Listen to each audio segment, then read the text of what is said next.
Okay, welcome. Hope you had a good lunch and hopefully also a coffee afterwards.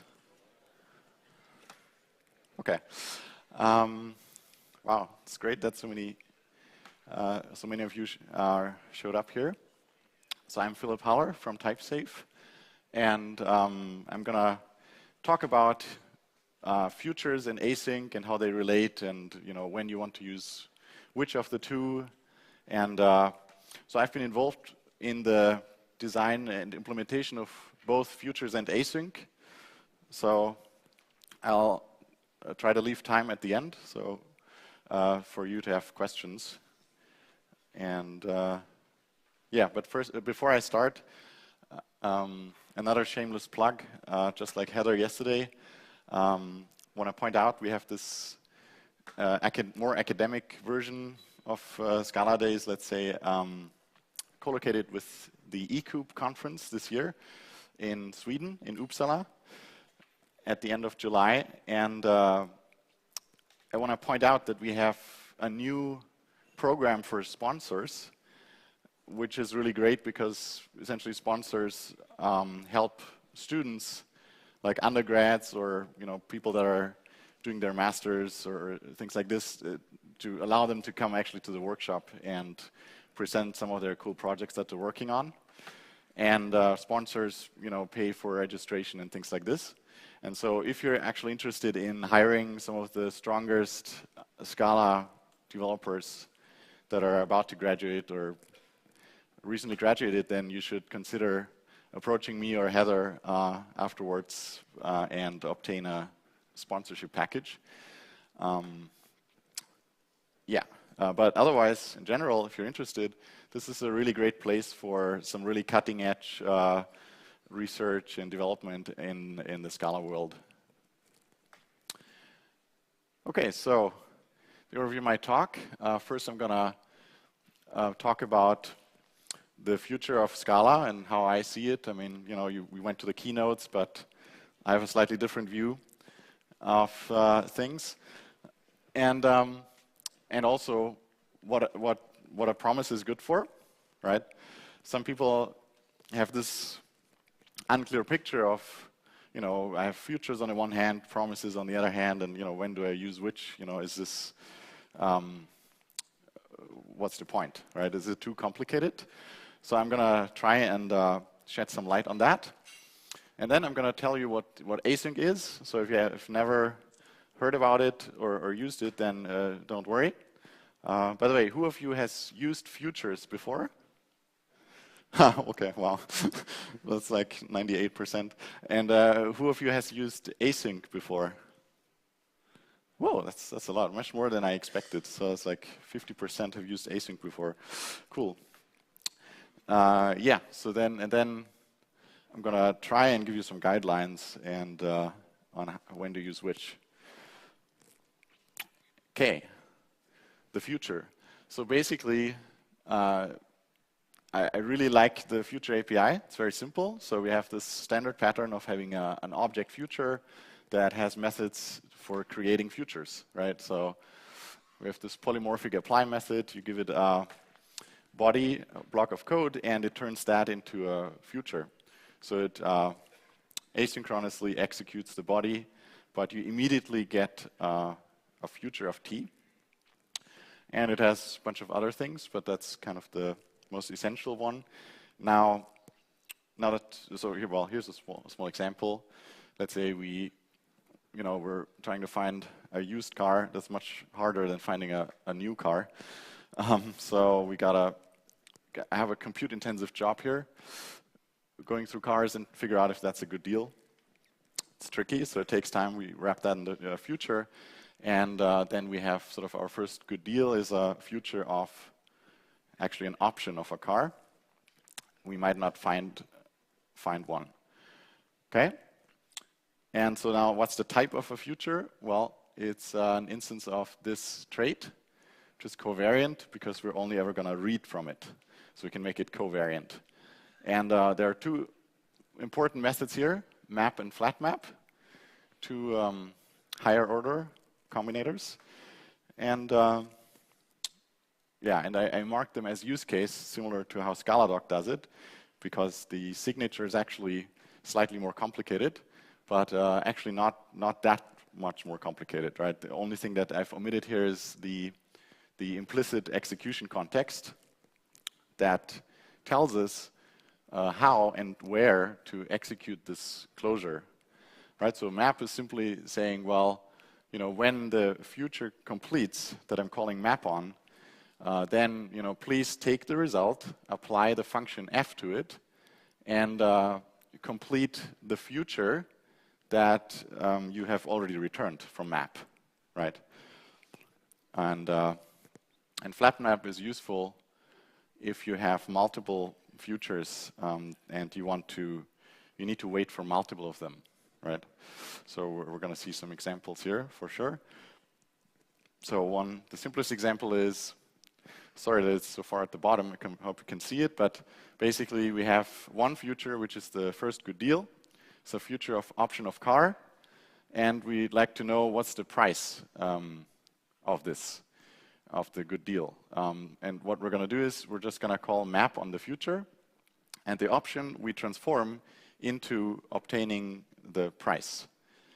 Of course, this can fail if the option is empty, right? But we're still going to do that.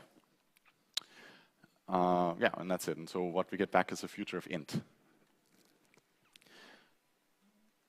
Okay, so Flatmap, as I told you, is very good for when you deal with multiple futures, because essentially it allows you to do future pipelining. And pipelining is kind of a fast-track mechanism to complete a future with the result of another future. Yeah, so basically, let's say we have two future prices, and we'd like to find out which one is the lowest. Well, these are two futures, so we have to somehow get to the value of both. So what we can do is we can first call Flatmap on the first one, pass in a closure, takes the result, price 1, and then we also have to read from the second future, so we have to call map again on that one. Now the good thing is that we have a closure here, which means we have access to both prices, and that allows us to compute a price, the minimum price, and that will be the result of map, right? Remember that map returns a future, so we complete the result of map with the minimum price.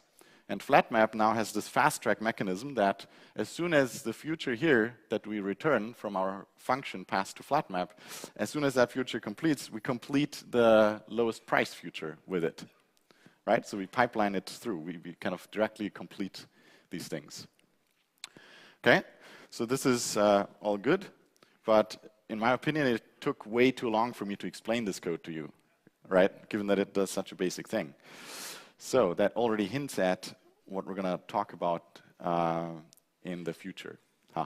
Okay, so basically, the other problem you might find yourself in is you have multiple futures, right? So that could be because you're sending a bunch of requests to actors, and you use the ask pattern in Akka, right? And then you get back a collection of futures.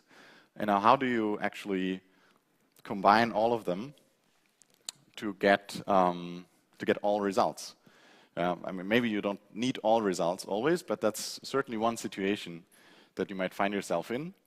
And so the question is, how can we turn a list of futures into a future that contains, into a single future, right? In this case, we're interested in obtaining a single future of an optional car.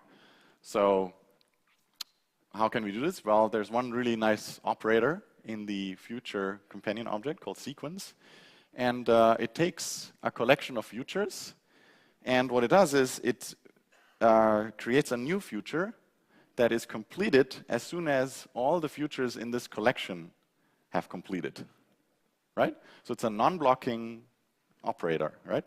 It doesn't block at all. It just creates a new future that once all of these have completed, it completes whatever the result of this call is, right? And so the result of sequence is a single future that contains a collection. Great. So sequence turns a collection of futures into a future of collection, right? And then we can call map on it to, do something with our collection, aggregate it, or in this case, we sort and select one element from it. Yeah, so it's very useful, these combinators. And the future API would be very incomplete without those, in my opinion. So now what's a promise? And here's a thesis that I think I haven't heard many people say explicitly, although I think that's very important, because essentially promises are single assignment variables, so we don't actually want to overuse them, right? We don't want to sprinkle our code with assignments all over the place. It's very imperative. We don't want to do that too much, but there are some situations where we need the power of the promise, right? And this is really when we have something that happens asynchronously, maybe some events coming in, and we need to handle that in a way that's not accessible to us in a lexically scoped way. Right, with future, it's simple. Future, you open a block, you do a computation, return a result, and there you go. That's the result of your future. But sometimes it's not so easy, right? Sometimes things are way more tricky, and this is when promise comes in. So here's an example that I think is kind of prototypical for this situation. So we're interested in creating a function that creates a future which is completed with a given value after a given delay, right? So that's an interesting future because the result is already known beforehand, right? It's not like an asynchronous computation that takes a while, and finally at the end we get a result and use that. But in this case, we already have the result. But the whole point is, we want to observe that there was a delay, and after the delay, we want to have an event that we can respond to, right? And so the question is, how do we implement that? And many of you probably have implemented such a thing for themselves, given that we don't actually have these things in the standard library, which we should probably change at some point, right? But that makes my talk more interesting, so we decided to leave it out. No, that was not the reason. So, right, so we want to write this function. Let's call it after, polymorphic, and takes a delay, milliseconds, and a value, and it gives us a future that is completed after the delay. Okay, sounds easy. Let's look at version 1. So this is the first version of this function. It creates a future, right?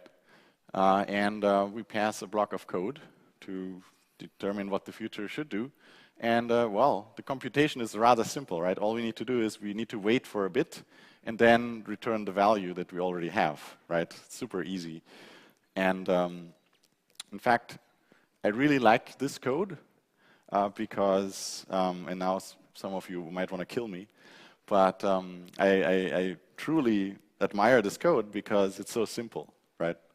You know exactly what it's doing. It's so easy. You create a future, and what does it do? Well, it waits a little bit, and then you get the result, and that's it. It's awesome.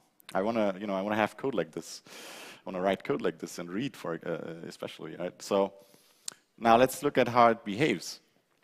How does it behave? Well, in this piece of code, I have assume that my computer tells the JVM that we have 8 available processors. That's the case for my laptop here. So I have 8 hardware threads, and that's important because in the Scala Futures library, we actually create a thread pool to run all your future code, and we take this value and create as many threads in the thread pool to execute your futures, right? So now, how does this affect things, right? So let's create 8 futures using our method. So that means we create 8 futures that each wait for 1 second and then return a result true, okay? And then we create a 9th future, which also waits for 1 second and returns true. So now the quiz question for you is, when is this future called later completed? Sorry? 2 seconds. Ah, smart people around here. Yes, indeed. So in most of the cases, it's indeed completed after 2 seconds, even though we wrote 1 second. It's twice as slow as we want it to be, right? So that's not very good. In fact, sometimes it can be completed after 1 second. So we don't even know if it's 1 second or 2. But in the vast majority of cases, it's probably 2, right? And of course, the reason is that after we've started our 8 futures, all the 8 worker threads are now busy and occupied, and all they do is wait for 1 second. They can't do anything else, right? And this future here has a very simple piece of code to do, but this code is queued up somewhere in the thread pool. It's not going to be executed. Only when one of the 8 threads has finished waiting for 1 second and has returned the result, will they come and pick up the remaining task and say, okay, well, now I'm going to wait again for 1 second, right? And so, well, it's going to be 2 seconds, usually. So that's not very good. It's not how we want our systems to behave. Now imagine having many futures in your system, and in fact that's how TypeSafe makes money, is,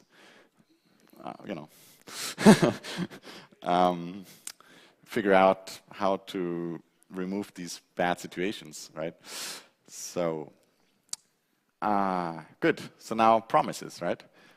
A promise is again, it's a very simple thing, right? You can create a promise using this apply method in the companion object, and what it does is it creates essentially an empty container. You can think of it as a one-place buffer that's initially empty, and I already mentioned it's a single assignment container, so you can only assign a value once to it, and then you can only read from it afterwards. That's what promise is. And now the type here is defined like this, for trait promise, and all we need is methods to complete the promise, right, and then something to read from it. So how do we complete a promise? Well, we can either use method success, which takes a value of type t, or a method failure, which takes a throwable. Yeah? So all of these operations can fail or succeed. And for concurrency, that's important because sometimes or often, or probably most often, the failures are actually timeouts, right? It's not like things fail arbitrarily, right? If you have a null pointer exception somewhere, then it's typically a bug in your code. But a timeout exception is something completely different, but it's equally important, right? So these are typically timeout exceptions, right? But they could be something else as well. So IO exceptions, for example. So, right, and these two methods, they return this.type. It's a singleton type, which tells us, well, the only instance that has that type is this. So we're guaranteed to get this back. All right, so that's the right side. And again, it's single assignment, which means if I invoke one of these methods and the promise has been completed prior to that, there's an exception being thrown. Of course, the API has some other methods to deal with that. But that's sort of the minimal thing you need.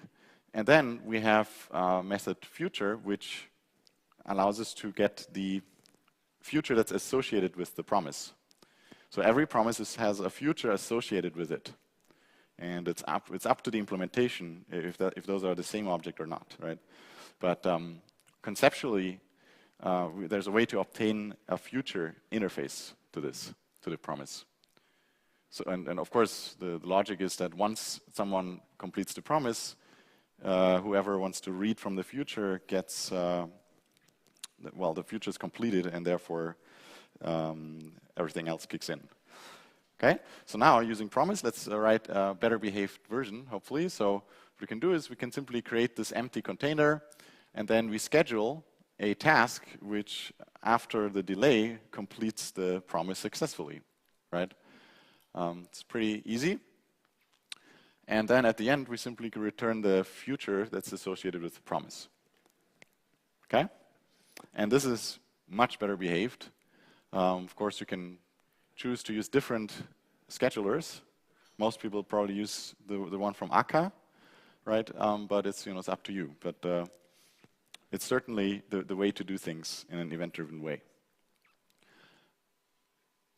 So now, of course, the question is, well, in the case of scheduling, there's an easy way to do things in an event-driven way. But what if I have an API that does not have such support, right? If I have an API that's like inherently blocking and there's no alternative to register a callback and things like this, right? And this is something that I think is very important to understand and to know about, because most projects at some point or another integrate with legacy systems or systems where we don't, that simply are not reactive, right? So then the question is, what do we do? And here's one thing that's very useful for that, which is utility in Scala concurrent called blocking. And this blocking method, takes a block of code and it doesn't change the meaning. So if we pass a block of type T, it will return the same thing of type T, right? So it doesn't do anything sort of on the type level or on the semantic level. But it's still super essential, because what it does is it wraps this piece of code into an object that is then passed down to the thread pool, and the thread pool can then use this object to make a better informed decision of how to execute this code. Yeah, so for example, the thread pool can say, okay, I'm getting this code which is potentially blocking, so I really shouldn't just blindly execute the thing and block whatever worker thread is currently running this, right? Instead, it's smarter to actually create a spare worker thread to make sure that even if the thread that ends up executing the blocking code will be out of service for a long time, there's still another thread there that's going to execute other remaining tasks, right? This is what this blocking does. And the cool thing is that, so maybe let's have a look at what it creates. And this is Java code, because this is inside the fork join pool that we use by default for Scala and Akka, right? Was released with JDK 7, right, to the Java world, but we've been using this on JDK 6 for a long time, because there's no dependency, right? This is just release management which determined that the release was for JDK 7. But we're using this on JDK 6, and so this shows the interface managed blocker that does exactly what I said. So basically, what this blocking does is it creates a new instance of this interface and implements block by running this blocking code. And but it also has to implement this isReleasable method, and that basically says, is the blocking code finished or not, right?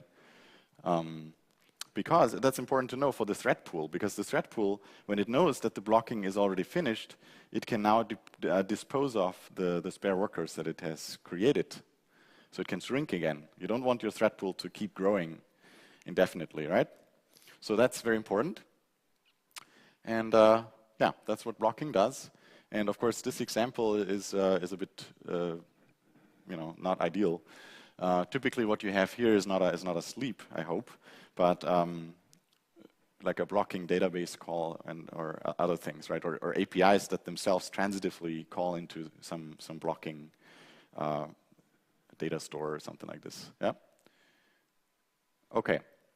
But of course, there's also an overhead associated. So for example, this version is of course much less efficient than the scheduler-based version, because the thread pool is going to create spare workers and tear them down again and so forth, right? You don't want to do that for each of your tasks. Okay. So now async, right? What is async? It's a new Scala module that has already seen a couple of releases. Both for Scala 2.10 and 2.11. And so the main purpose is really to say, well, can we somehow simplify some of this non-blocking concurrent code that you're writing? As soon as you use futures, you're writing non-blocking concurrent code. So is there a way to simplify that? And so async is a proposal, right? It's a SIP 22 that we've actually released quite a while ago. But it's great to kind of see it kind of validated or see. I've talked to quite a few people here that use it quite successfully. So I think this SIP has a reason for being there, and yeah, this was a hint for the SIP committee. I'm not on it, so. So now the question is, what does async actually provide, right? Like, this is more the philosophy behind it, yeah? We're going to see we see code later on, but the philosophy is this. And this is also something that I think many people don't actually realize or never kind of explicitly clarified this for themselves. It's basically, Future and Promise, what they give you is ways to manage, first of all, they provide you types, right? Future of T, Promise of T. These are useful types. They, tell you what the effect is, right? And they provide support for managing the data flow through your application. You can use Map and Flatmap to build, pipelines of future-based computations. Now, but there's very little support for control flow, right? People say, oh, I have this nice type and it has Map and Flatmap, and so that's all I need, right? Everything else is trivial. And I completely don't agree with that, right?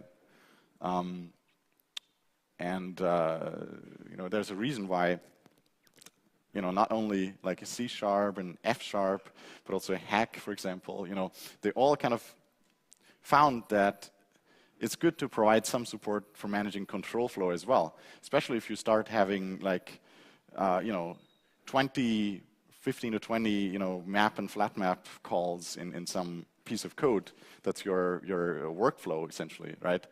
Then things get a bit hairy, and then, debugging these things, which is already kind of more difficult because it's event-driven code, becomes tricky. So what async really does is it doesn't replace doesn't replace Future Promise, but it actually complements them by saying, well, now that we have support from the types and from the data flow, can we provide some support for managing the control flow? Control flow is also important. It's part of our programming, and some people, especially the ones that, focus a lot on functional programming, you can think that, there's no control flow anymore in their applications, right? Which is, for some applications or for some components, that might be true. And there, I agree, you should not introduce control flow if you don't need one, right? If you have a function that just takes some input, produces some output, and you have a kind of a regular transformation, then I agree. Keep the control flow to the simplest possible version, right? You shouldn't use, whatever nested control structures where you return from inside methods and stuff like this, right? In this case, you rather want to use functional combinators for these sorts of things. But especially if you do concurrent programming, what's often the case is that we try to coordinate concurrent events and concurrent asynchronous computations, and then there is control flow. If you try to ignore it, I don't think that's a good idea, right? So async is there to kind of give you some support for that. And so the basis for this is essentially a version of suspendable computations. So you can basically use async. So in this case, we have this async followed by a block of code. What it does is it creates a new computation that's suspendable. So within the computation, you can, at virtually any point in time, not all points in time, but many points in time, you can suspend, right? And if you need some asynchronous event to happen before you can continue. Yeah, so this async essentially delimits a suspendable computation. And await now is the actual construct to suspend the computation. Yeah, so await suspends the enclosing computation. And the question is, well, until when is it suspended, right? And this is managed using this argument. It's an object, as soon as there's a completion event signaled to this object, we resume. Yeah, it's all about suspending and resuming. And in the vast majority of cases, this object is a future. Yeah, so that once this future is completed, we resume the computation. Yeah, so let's look at the signatures of these things. Again, async, I wrote use case because it also takes an implicit execution context, just like future, right? And in fact, async behaves for all practical purposes very much like the apply method of future. It's implemented very differently, though. But you know, if you're not using any await within async, it behaves just like the apply method of future. It runs the block of the code asynchronously, but immediately gives you back a future. And await simply, you know, takes a future essentially and returns you the result. And that's really cool because, you know, in all the previous examples, you know, I've showed you futures, and you know, this was never clear how to actually get to the result, you know, other than calling map on it, right? I kind of didn't show that because it's the dirty secret of futures is that once you're once you're in a future-based computation, you know, you rather stay inside it as long as possible, right? And so let's have a look at an example. So let's say I have these two deals, two future of option of car, and now I want to find the car which has the lowest price. Well, what I'm going to do is I'm just going to create an async block, and well, to make my decision, I need to have the result of the first deal. So I say await, pass in the future. That returns whatever the type here is. That returns option of car. I call get, have a car. Do the same thing for the second one, and then I compute the result. Okay? It's pretty easy. It's much easier to explain than code based on map and Flatmap because you can read it just like blocking code. But under the hood, it's non-blocking, right? We're not introducing any blocking here. Okay, so now the question is, well, how do I decide when to use which, right? And well, I have these items, a couple of items. So one is, you know, if you find yourself having a complicated thing with many maps and flat maps, then maybe it's not such. Maybe you should consider async, right? So this example is still manageable, mostly because I wanted to fit it on a slide. But you know, already things can become slightly more tricky, especially if you're not super comfortable with map and flat map, right? Not everyone is an advanced developer. At an event like this, maybe more so, but in general, yeah, especially if you use map and flat map with a type that's not a collection, then sometimes it's weird.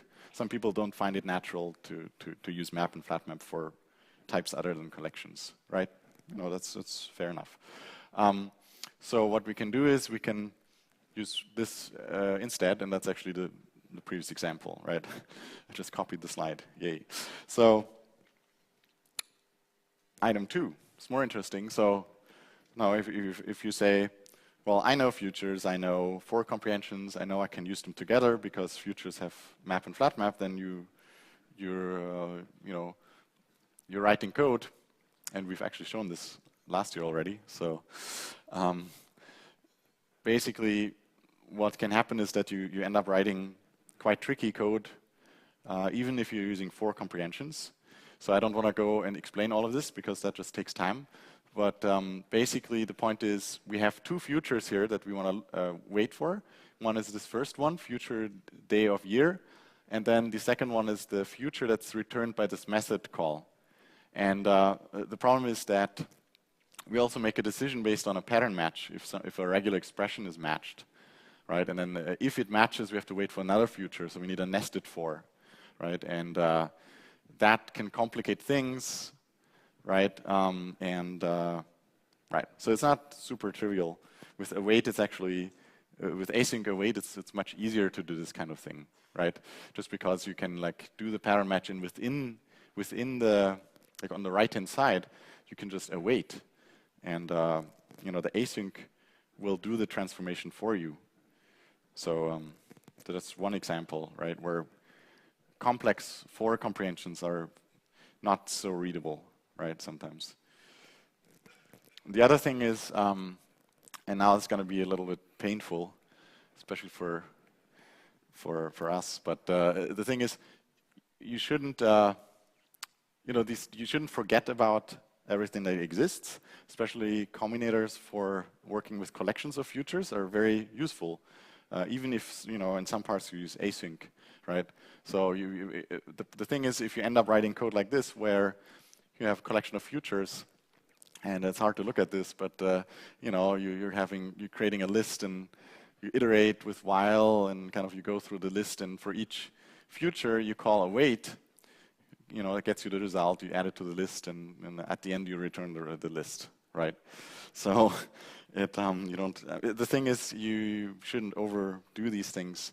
In that case, you should actually just do this, right? I would recommend you to do that. I hope you see why. Okay, so that's one thing. Don't forget about the things that exist, right? They're very useful. The other thing is, which is kind of interesting, is sometimes when people use futures, they think now suddenly everything is concurrent and super fast and asynchronous, and that's not necessarily the case. So, for example, if you write a for expression like this, and you create a future, and the result will be in X, and you have another future whose result will be in Y, and you use X and Y here, then what you're actually doing is you're executing things sequentially, because here you start the future. At some point it's done, you have the result, and only then you start the second future, right? Like this computation doesn't even have a chance to start running before this one is complete, right? So, it looks okay-ish, right? But it's not actually doing things in parallel that you might intended it to be, right? And so with async await, it can be more, it's maybe more obvious in the sense that you start your futures, and now they're actually running in parallel, right? And then you can say, I await for the first giving me X, and then await for the second. But of course, the second one can complete even while I'm awaiting the first one, right? The thing is, of course, you can write the same kind of code using for comprehensions, no question about that. However, what async await does is it forces you to write await. And await tells you in the code that you're actually suspending at this point, right? So it actually tells you, well, I'm actually suspending here. I'm not going to continue any of this until I have a result. So I'm not actually going to do any of that. So if you're starting a future below the await, for sure it's going to be started later, right? So in the previous code, there was no await. It doesn't tell you now I'm suspending, right? It just had these funny arrows, and fine, who knows what these arrows are? Well, we know, but right. So it just makes it more explicit at which points you're actually suspending. Yeah, can be helpful. Now, item 5. So async actually can also help you sometimes to improve performance. I'm not showing you plots here, even though I wish I could, but basically what async also does is it reduces the number of closure allocations in your code, right? Because let's say you have this nested map and Flatmap thing, right? These are all closures that you're allocating and passing to map and Flatmap. These things are not cheap on a JVM, particularly not before Java 8, right? So it might be interesting to use async just because if you find yourself having on sort of a hot path in your system, use of futures and allocating closures and so on. Because what async does is it actually creates just one closure per async block. And of course, inside you can suspend as often as you want. Doesn't matter. It's one closure in the form of one sophisticated state machine, but it's just one object still, right? The other thing is async can also reduce boxing in some cases, because functions, even though they are specialized, they're not specialized for all primitive types. And async instead can actually, keeps track of values in fields inside its state machine that it generates, and it doesn't need to do the boxing. Right? So that can also help in some cases, right? And in the future, actually, it would be good to have more actual performance benchmarks for these kinds of things. But for now, I can just give you the sense that this might actually be beneficial, but you should still do the benchmarking yourself, of course. Okay, so item 6. One thing that's kind of interesting about async is the potential for future extensions, right? And of course, this is where it gets hand wavy, but it's similar to Akka, right? Like in Akka, you have this this foundation that allows you to actually grow into amazing areas, like with respect to clustering, persistence, and so on. And with async, we have kind of a similar situation because async is a macro library, and it does a very useful rewriting right now. But in the future, we can actually do additional things, right? We're not limited in the same way as the futures library by itself is, right? So in the future, we can actually think about additional rewritings that we'll be able to do. So for example, I showed you this code where you kind of accidentally sequentialized futures. You can think of extension to async that actually automatically parallelize calls that return futures, right? You might have to assume that things are pure otherwise and things like this, but there's nothing that prevents us from doing that. So we have a lot of room for expanding into more areas, right? And the second thing is, I just want to give you a glimpse of the possibilities that we now have for future versions of async, which is, we can sort of optionally configure our awaits to be blocking. Okay, so sorry about that, but it's kind of, the thing is, you don't want to do that necessarily. I mean, you might want to do that like in debugging mode, right? You want to say, if I block here, then you actually have the thread stack intact, right? You're not breaking the stack into pieces, which complicates your debugging, right? If each await would be blocking, you can actually step through it in your debugger, and right? If you don't, then you need Julian's debugger that he's going to talk about. So. But this could be like an option for the debugging lifecycle, right? And right, and there are other extensions too. So for example, I've been doing some more exploratory work on trying to extend async so that it can help program with streams, for example, right? And there's all these possibilities that are actually quite exciting, right? And this. Okay, so to conclude, basically what I would recommend you to do is to actually focus on future and not on promise, right? Promise is, really you should only use that if it's really necessary. Sometimes it is necessary, right, clearly. But to avoid confusion and to increase the clarity, right, you always want to think in terms of creating futures and reading from them, yeah? And the third point here, I think, is also important, is that basically async doesn't try to replace things, right? What async is it's just there to, help you if maybe you find yourself having a very complicated future-based code, right? And then you might want to look at that. If you are 100% happy with your future code, yeah, then you don't have to worry. Then you probably don't need async, yeah. So just relax, right? But in case where you sometimes think, oh man, there's just too many futures floating around here and I don't know how to deal with them, and coordination is tricky, whatever, right? Then, just have a look at async and hopefully I convince you that it's not too complicated, right? And also, I think it's probably good for you to know that async is actually production ready, and I've talked to quite a few people here at the conference that are using async on systems, where you really kind of sustain, tens of millions of unique visitors and things like this, right, per month, and or hundreds of millions even, right? So you can actually use that, yeah. So now, thanks for your attention, and I'm happy to take some questions.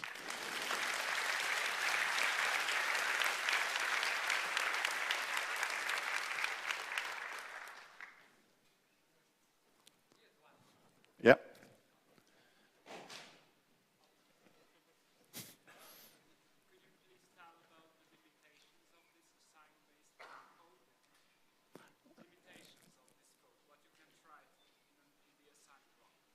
Oh, okay. So the question was, what are the limitations of the code within the async block, right?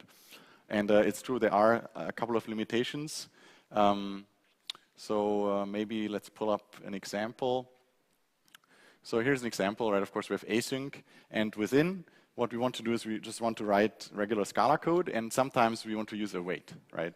But the truth is, while you can use await in most places, you can't use it in all places. So for example, if this code here would itself create a closure, then you couldn't call await within that closure, okay?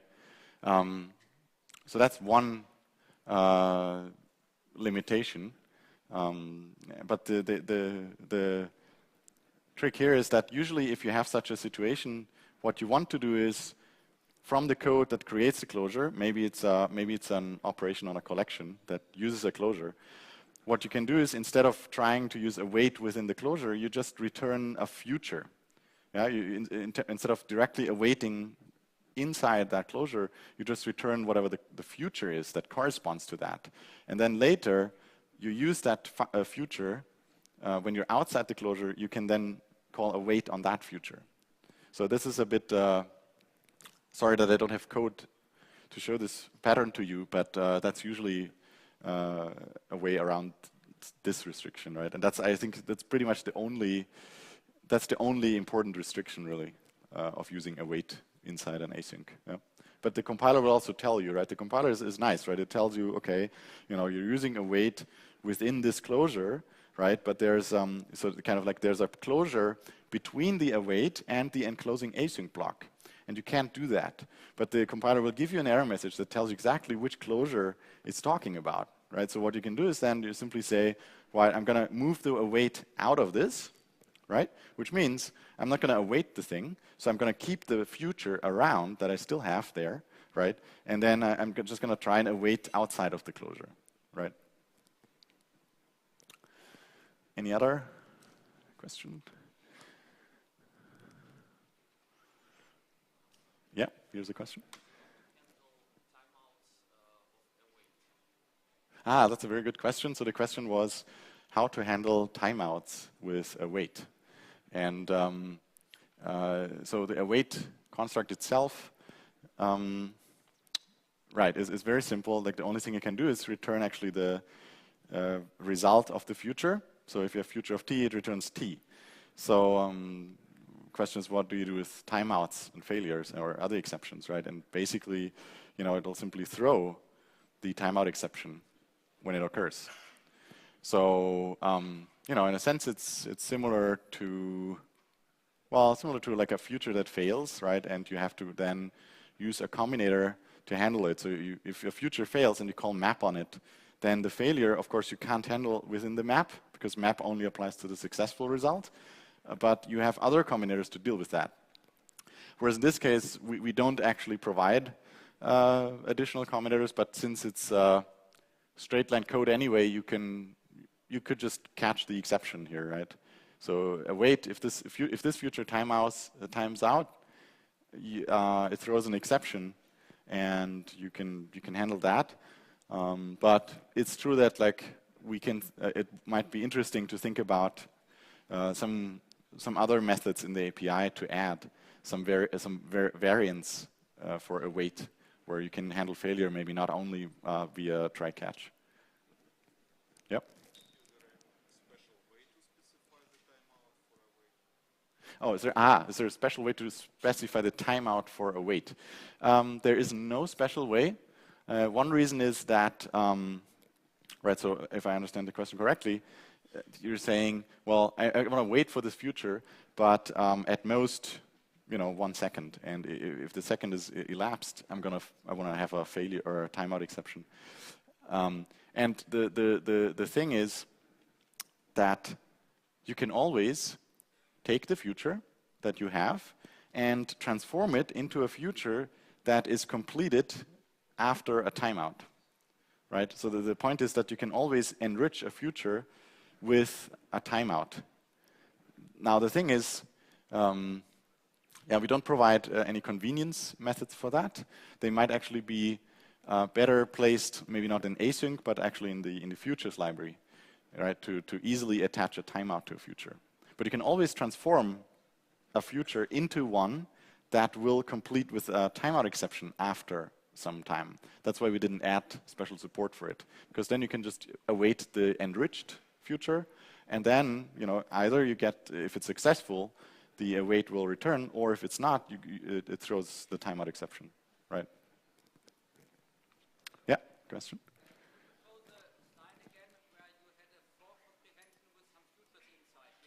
Yeah. Mm-hmm. Okay, so the question is, can I show the slide again where I had a for comprehension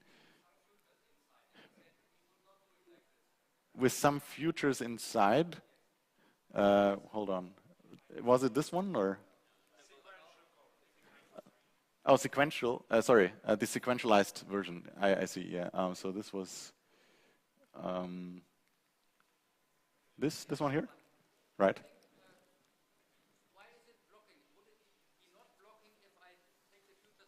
Yes, exactly. So this is maybe I should have explained this more with more words. But you're absolutely right that you can of course pull these both of these futures outside of the for, just start them, yeah.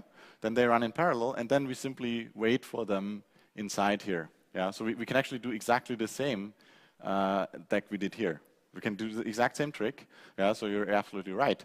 The only thing I wanted to point out is that even if we do that, even if we pull these two futures outside of the for, we don't have an explicit statement that says we're now waiting or suspending. That's the only thing, right? Is that basically this construct can actually be helpful just to indicate and to make it clear that we're suspending and not running the rest before it resumes. That's all. Yeah.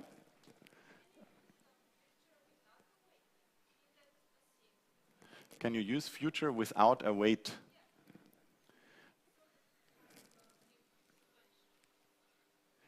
So in this case, there is no sequential. It's not sequential because the thing is that these two future computations, they are already running concurrently. All we're doing here is we're saying, well, I need the results of both. So, but it doesn't matter if I wait first for this one and then for that one, or if I kind of I'm waiting in parallel anyway, kind of, right? It's just that, as soon as that one completes, I go here and kind of pull the result of the other one. But yeah, it's possible that they both complete in either order, right? Okay, I think we should leave some time to switch to the next session. So thanks again.